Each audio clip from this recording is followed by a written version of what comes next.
if you have an intention, you take a pencil, you write it down, you're actually doing something physical, tactile, then you read it silently, then you read it aloud, then you visualize that, and you do that over and over and over again. What that will do is then embed that into your subconscious. And then these different cognitive brain networks get activated.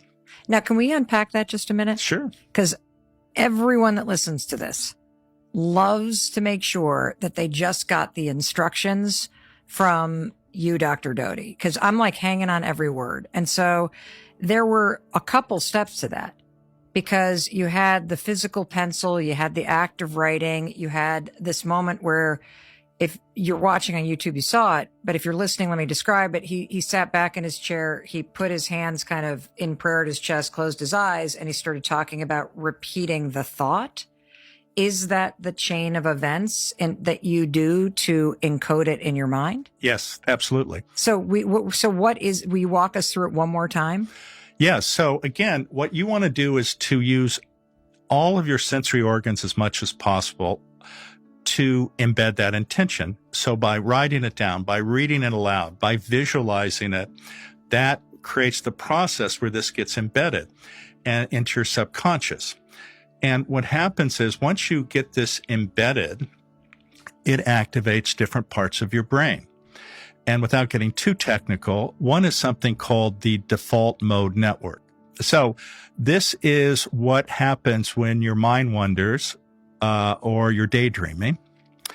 And it's self-referential because it's internally focused, but it's where you create the narrative of who you are or what you want. So if you have negative self-talk, if you ruminate, if you are like, I'm never good enough, nothing works out for me, things like that don't happen to a person like me, I can never get it right.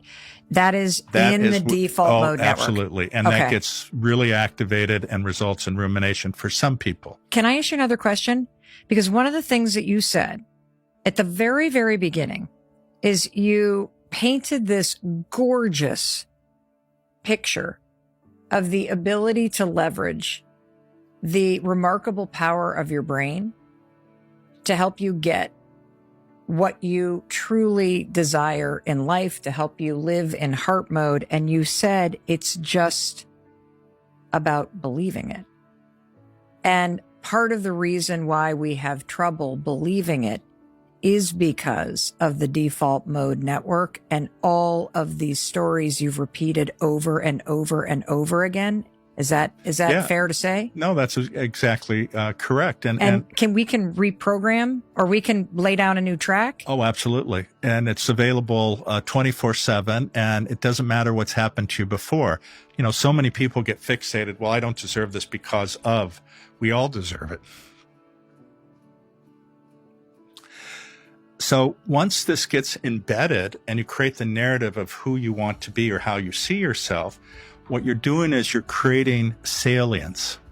Okay? What's that word mean? It means making it important. Okay? Once something is important, this activates what we call our task positive network. And the task positive network has three parts.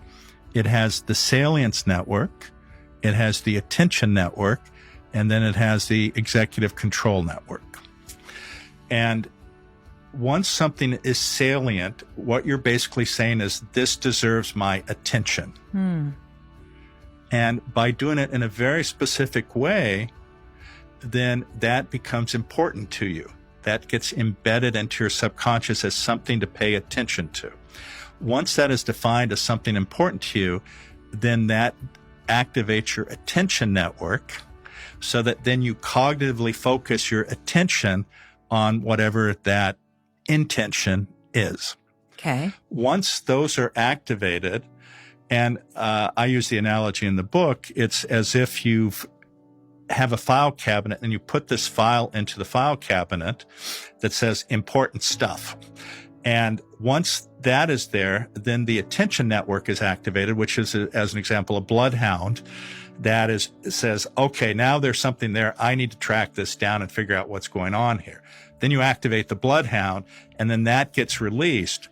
And then once that attention is focused, then it starts looking around through all the possibilities in your environment. And as soon as it identifies one, then your executive control network is activated, which in some ways is the thing that chases down what is in your subconscious. And this is how it works. There is no magic here. This is fundamentally basic neuroscience, and it's something that we all have the ability to master by just doing these techniques whereby you are able to embed your intention. You do it over and over. And it's not as if one and done. And what I mean by that is some people wake up, and this is like a New Year's resolution. I'm going to do this January 1st. And then January 1st comes and you already fail the first day. You have to not have excessive expectations at first. What I mean by that is these are based on habit. What happens with habit? You start small. You don't sit there and say, I'm going to lose 100 pounds in the next month. You say, I'm going to try to modify my diet where I'm not drinking sodas. That's the first little one.